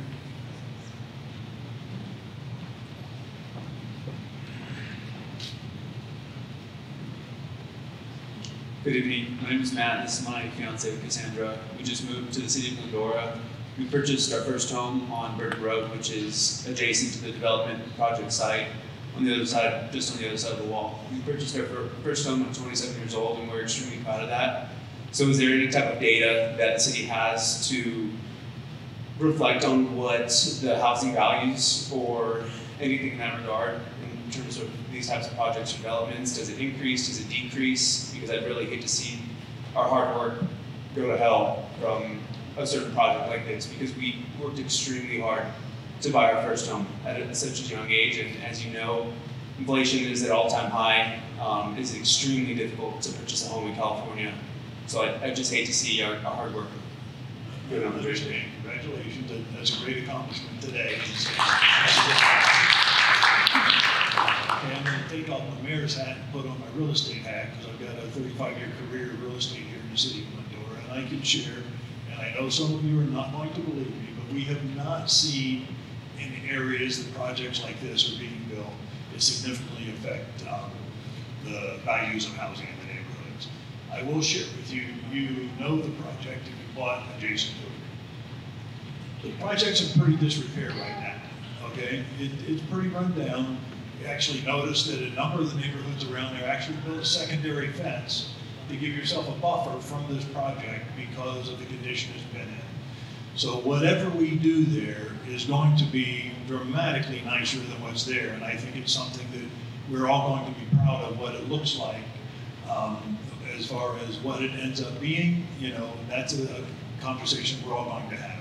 But it is going to be a nice project. It's definitely going to be an improvement of what's there. And in my professional opinion as a realtor, I do not believe there's going to be any effect on property values, either going up or down. You know, I want to add to that.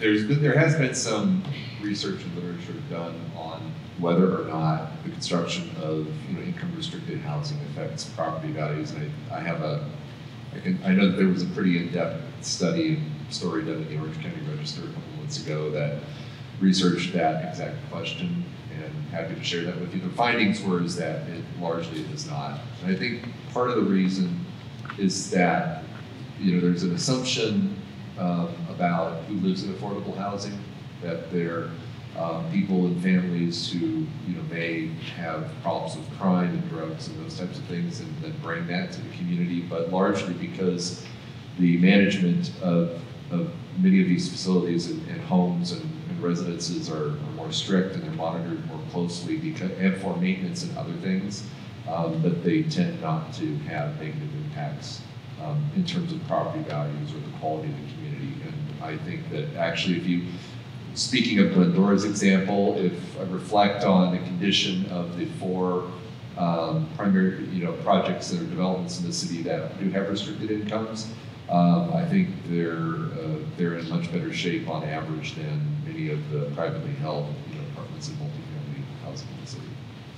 Understood. Thank you. I do have one more question. Are there any types of laws or legislature around us increasing the size or the height of our wall? Should there be a certain distance between another structure adjacent to the wall? Yes, there is right now, but that's something to be considered if that's a concern. But that's good feedback for us to have to make sure that that's part of our conversation as we move this project forward. Appreciate it. Thank you. So let me address the last one, and I want to address the other one. So far, since this is a city facility, by right we can go to 8 feet of a wall. So if that's something that the community may want, we can put that under consideration, go up to 8 feet.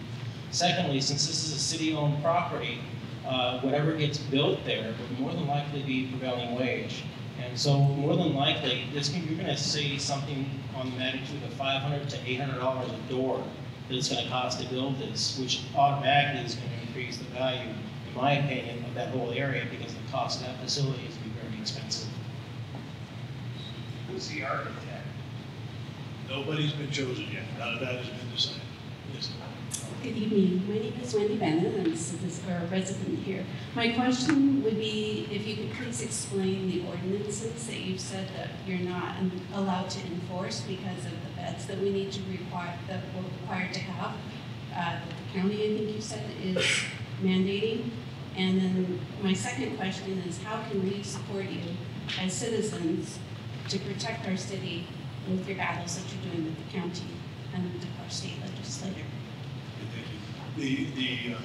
What I was talking about earlier was specifically revolving around our anti-camping ordinances, where there was a lawsuit in Boise, Idaho, that affected the entire western United States, of which Boise was trying to enforce in their local parks, not allowing homeless people to camp in the parks. And it went to court, and it went to the 9th District Court of Appeals, who determined that they could not enforce that, and that was passed on to all of the rest of us, that we cannot enforce it unless we have some place to put people that are sleeping in those parks. So that's something that we have been dealing with for quite some time, and we have been pushing back on that law because we don't think it's appropriate.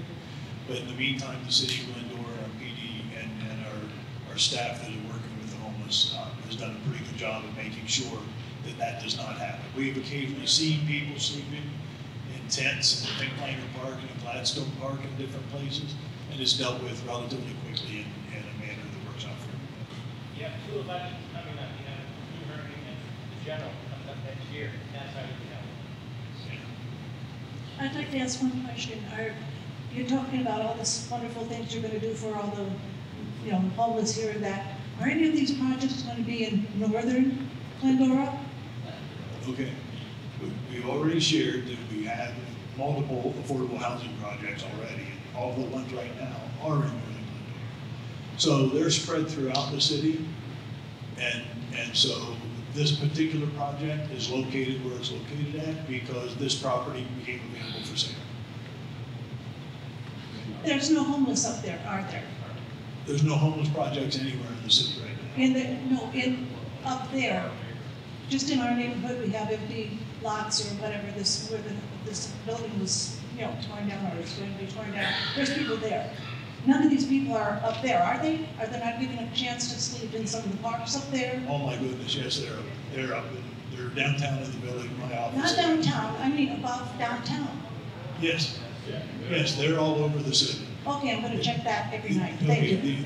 The area north of the city, up in the foothills, is a major area of concern for the police department. Accommodate homeless in any other facility, only in our neighborhood, right? That's what we're talking about here tonight. Only in our neighborhood is what you're planning on accommodating homeless. Nowhere else in Glendora, just my neighborhood. Okay. Is that right? I just got 2 short questions. I'm Joe Daniele. I live on 1303 La Serena Drive. For number 1, what you were mentioning, there's an old saying, believe nothing what you hear and half of what you read. And the other thing, how smart is it if you're going to have low income and families, they got kids, and then you're going to have homeless in the same facility? Don't you think that's a little bit dangerous? I mean, you could direct it to the chief there, but I say you might be getting a little problem here. You're having families, not everybody's a doctor, not everybody's a lawyer. So, they're working hard, they got kids, and then you're gonna have homeless. Like I said, I don't know, I think we're gonna have a problem with that. You could be right. However, in my experience, many of the homeless that we have are the ones that you see most frequently using drugs right on the street, the ones that we've heard examples with, looking in cars, the ones that we see wandering around or sleeping in the parks. Oh yes, the one in San Dimas. There are many homeless that are suffering from severe mental illness and severe drug addiction. That is not in question. There are also a population of homeless or unhoused that fell on hard times, or that lost their living arrangement because a family member died and they could not afford to live in the same home that they were having. We have more than a handful that we deal with almost every day, and we offer services to every day, who are in that predicament, who aren't dangerous, but just don't have a place to go. Hold on. By and large, our multifamily units, like the one that they mentioned on Elwood, the one that they mentioned up there, and yes, it's true, they don't house homeless, but they do house low income.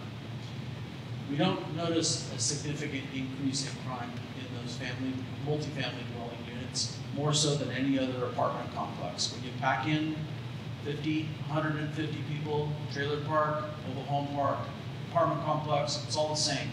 Put humans too close to each other, we rub elbows and people get mad. People complain about each other, it's just the nature of our society. So there are some increases in calls for service and activity, and some increases in traffic because 150 people can mean 150 or more cars. That's just obvious math. But by and large, there isn't a huge increase there. What it would look like mixing homeless and low income, I don't know. But I can tell you that when we get to the point where we're vetting possible candidates to be placed there because they are unhoused, those people are going to be vetted to the max. Because from a public safety perspective, we want to make sure that we aren't introducing a problem into our community, but we are addressing the people who are unhoused and do need some help. Does that satisfy your question? I don't have a crystal ball, but I can tell you it's going to be purposeful, okay? Yeah, I know what you're talking about. Yeah. You're not wrong. There's something else I'd like to add to that. We don't see this every day, but you see there's a lot of homeless families that are in and around that would be suitable for something of this nature. And you don't see it because they're proud, they want to hide, they're not out there in the open. So you have to make that into consideration as well. So no matter what we end up deciding with your input, we are going to go through a process that is very well managed. It has to be managed because, Gary and I, we're going to hear, you're going to call us up or email us and there's going to be issues. We wouldn't want to have that in our own backyard either. We want to have it well managed, and this is the purpose of this evening, is to listen to your concerns and help us plan going forward. We don't have all the answers. We're reaching out to you folks for some of these answers. And on top of that, have you folks heard of the CARE Corps? It's $361 million that the state of California put forward. And basically, it's you can petition to have someone get care. You don't necessarily have to take it, but it's another process to help these folks get off of drugs or get the mental help that they need. The majority of what's going on out there, people are self-medicating themselves to take care of their mental issues. And now we have this CARE Corps. The county is working on implementing this. They're still building it as they go, but hopefully early part of next year, we'll see this in place. So it's a lot of little things coming together to kind of help solve this issue. We have a tremendous issue we have a lot of folks coming into our country taking up resources. We have a number of prisons that have been shut down. We have over 76,000 inmates that were released. Where are they going to go? There's 2 more prisons on the list to be decommissioned and let these folks go.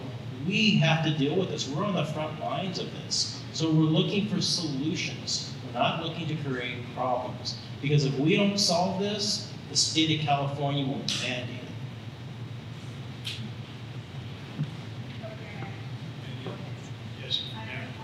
Sorry. Oh, I'm sorry, we're back here. Yeah. I got to pay attention to Valerie. Yeah.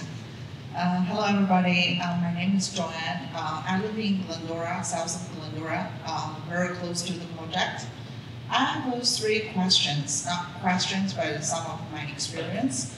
So the first one, your officers from represent the city, how many of you live in south of Glendora?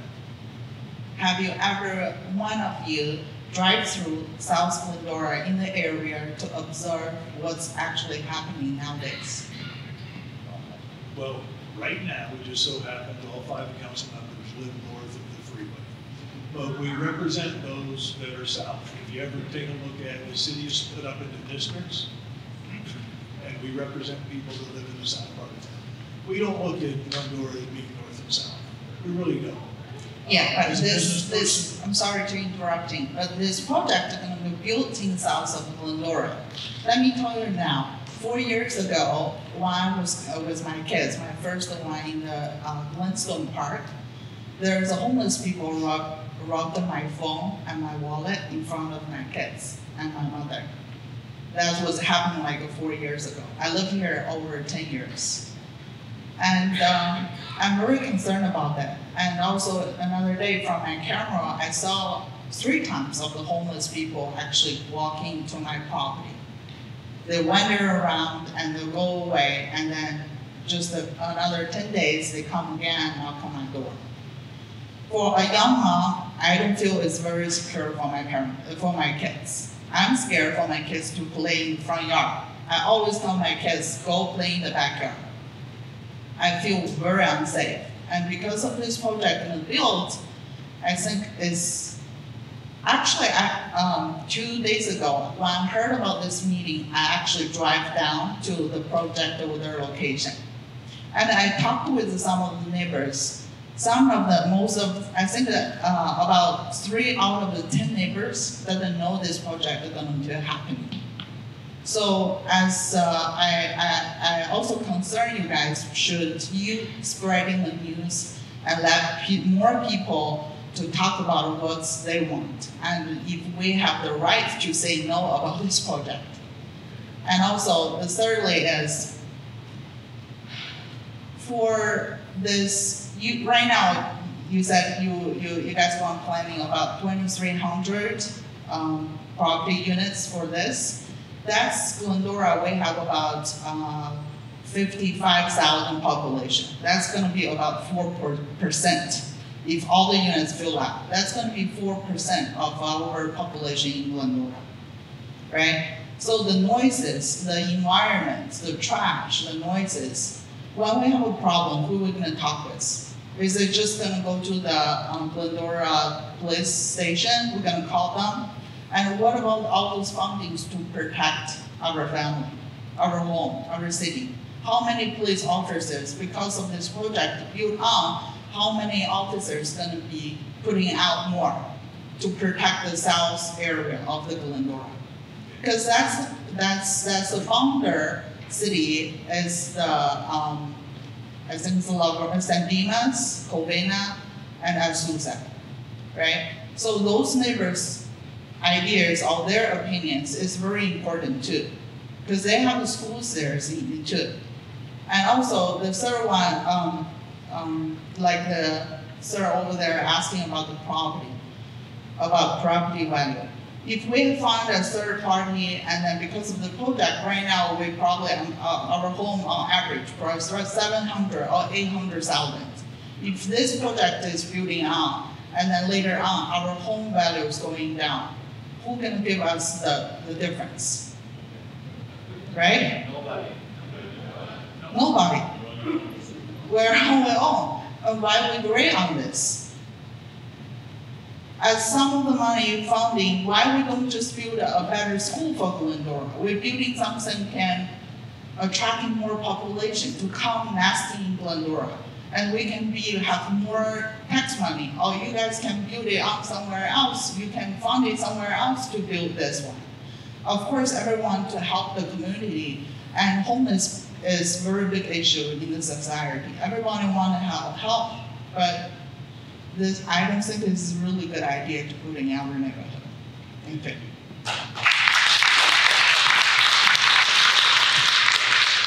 I appreciate your point that we need to make sure that we have this, spread the word as much as we possibly can, which is why we're here tonight, to get the feedback and to try to get the word out of exactly what we are considering. And so it's important that we have these conversations. We'll continue to do this.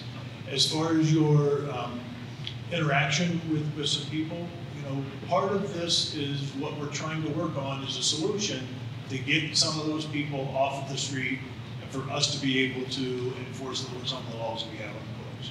So this may not be a perfect answer, but it is part of the solution that we're looking into. Okay, the church doesn't want to stay here all night long, so we got time for just a couple more questions. Yeah, one more question I have. Our population is growing. I think it's more than 55,000 by now. And you're building this is it a high-rise, how many stories, like so many people are moving in. I'm concerned about my water bill. This water bill, I mean, housing a family of 4 in one unit, they all take baths. I see my water bill, I'm only one person on my property. And every month I don't even water my plants anymore, the water goes up to the stuff. And I think the more people we get, the more we have to pay off water, and we are running out of water. We have to take that in consideration. And then my question is, all of us, I think here, we have concerns, but I think most of us live in the area where this building is coming up. Do you are more concerned about the crime? I would be more concerned, do you have the right now, if all of us would say we do not want that here, do you have the right and say, okay, we won't build it here, we will build it somewhere else? It's a done deal. Do you have the ability to say we're not going to do anything and wait for the state and county to come in and dictate to us what's going to happen? I don't believe that's in the best interest of our community. Well, so why are we here? I mean, we're always concerned about the homeless, and so we can do something as a community.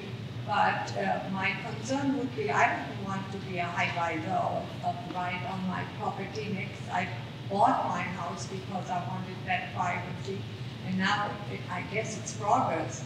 But I think while we're here, just to hear about the concern, out of this concern should come, do you have the right to tell us, okay, good, we won't build, we build, you said you have different projects, let's build it somewhere else. Okay. Yeah. Thank you.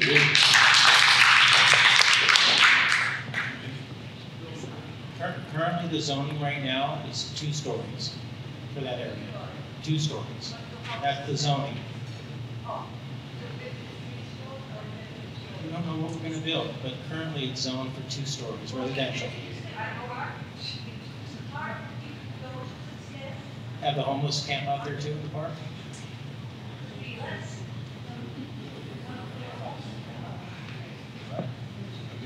Yes, sir. Somebody brought up traffic and exits and safety and all that. I live on South Dell, so I know there's a lot of traffic. Have you put one of those little meter things out to count how much traffic actually goes through there? Have you took into consideration how many more cars are going to be there? And then there's parking issue. I don't know if you, all these people who live down there, we know, with the convalescent home itself, the employees choose our front of our house to park. We don't appreciate it, but there's nothing we can do. Now what's going to happen, when homeless get in there, you think homeless don't drive? You think they drive the best cars? I don't think so. And then one other question for you, sir. And thanks, Chief, you gave the right answer on vetting. I was waiting for somebody to say that we're going to vet people. Everybody else is just, you know, I understand you, I can compromise, whatever other phrases you use, you deflect what we want to know. And somebody brought up northern or the north, you know, all of us down here, we know we're called Baja Glendora. That's right. I'm not saying it's true, but we know what we're called. But we paid good money. These people back here just bought, these my neighbors right here just bought, they paid good money for you to divide. And you say you might know or you think or in the past. Have you ever did an impact study on other cities that's done this with the homeless? Up there, those are nice units for low-income housing. They're all on a big thoroughfare. They're not on a little residential area where we live. Our little niche, our little corner of Glendora. We want to be part of the foothills too.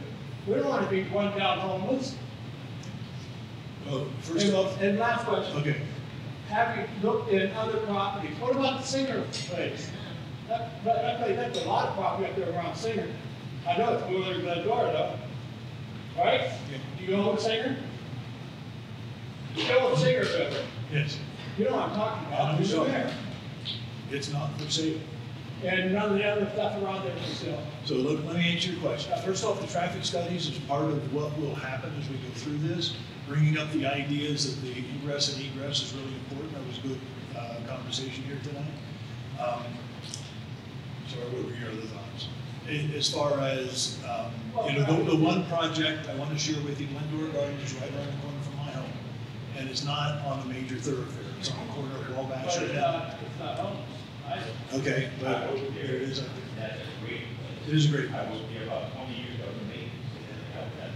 And I'm sorry, you had three, what was your third question? Well, about the properties, if there's no. Oh, you were asking about the values. Yes, I can tell you specifically from my experience in the real estate industry for 35 years, in a variety of different areas where projects like this have taken place, there has not been a major. And what areas were those other projects? Did you get an impact study on crime? I looked in, you know, the safety and everything on the, like maybe. Those types of studies will be done. Were they done in other cities? I would assume that they were, but I'm telling you, as my experience as a realtor, there was not an impact. No, I understand you. I'm saying people in reality. Did Laverne do this and have it in? What happened? Did Cabina Heights do this? What happened? You know, I'm talking about, you know, Glendora's a prestige city. I moved to Glendora opposed to Azusa. I moved to Glendora opposed to Cabina. I couldn't afford Laverne or San Diego stuff. You know, Glendora squeezed in at that time. But anyways, you know, I chose an area of safety, an area that my kids could play in their front yard. And I didn't have to worry about somebody driving down the street or low income and or homeless now on my block, less than a block away, less than a block. What about my children? What about their children? What about their grandchildren? We got grandchildren, I got grandchildren. What about those? What happens if something happens to those children? Do we have a recourse to say to the mayor? And you told me, on my experience as a realtor, you're safe. Your house has gone up. I don't have experience in safety as a realtor with property values. But the safety of everybody is always a concern. Yeah, always. And if we did that with 5 council members that live up north, right next to their house, you think they would like that? You think they would like the homeless? I'm not sharing them or anything. We got one last question. Okay, thank you. My name is Ian Zhou. I'm here with my wife, Mia, and we're one of the newer residents of Glendora. So I'm a dentist, my wife is a financial analyst. Glendora properties are not cheap. We have to save up, you know, quite a few years for the down payment for it. And I worked through COVID. As a dentist, it's the highest, you know, risk profession. I worked 6 days a week throughout the pandemic to be able to afford, you know, the down payment for Glendora. So I think while we're talking about affordability, but that's also selecting the people who want to work hard to be able to join this community. Well, today I'm hearing a lot of concerns of our more, you know, like citizens, like concerned grandparents, concerned parents, and well, we don't have our kids, but like I hear the concern. I'm curious. Just by a show of hand, how many are here just because you don't want a homeless encampment in the city? So I think that is very clear that most of us are here because you know, we don't want that. But by learning from, like, you know, macroeconomics, by subsidizing the behavior, we're basically incentivizing the behavior. So we built homeless shelter here. So someone just mentioned, like Temple City, the homeless people actually, like, percentage actually go up by 300%. People are going to try to move here because it's easier, you know, like. If we build shelter, like, can we make sure there is 0 homeless now that's on the street, or are we going to basically attract more that's going to be coming to the area because they're going to live in the house, like in the property, but they're going to, I mean, what they're going to do, like, during the day, right? You can't control them, like, you know, going on the streets and things like that. You said our concern, like, during the presentation, it was said, like, the primary concern is homelessness. But is this building this homeless shelter, is that going to solve this problem, alleviate this problem, or is it going to exacerbate this problem? Looking at how basically larger cities, you know, Los Angeles has a lot of low-income housing. San Francisco has a lot of homeless population, and what was happening to their property value. It's going down the drain. It's going to lower 50%. But that's what we don't want to see as residents moving to Glendora, to see that's happening. And I don't think that's why most of the people are here. So I guess my question is, how do you think this is not going, how do you think this is, by building this homeless shelter, is not going to exacerbate the situation? And if our opinion matter, if most of us are here because we don't want it to happen, we don't want a homeless, a shelter in the area, is there something that we can do? Is the project going to move forward regardless of our opinion? Thank you.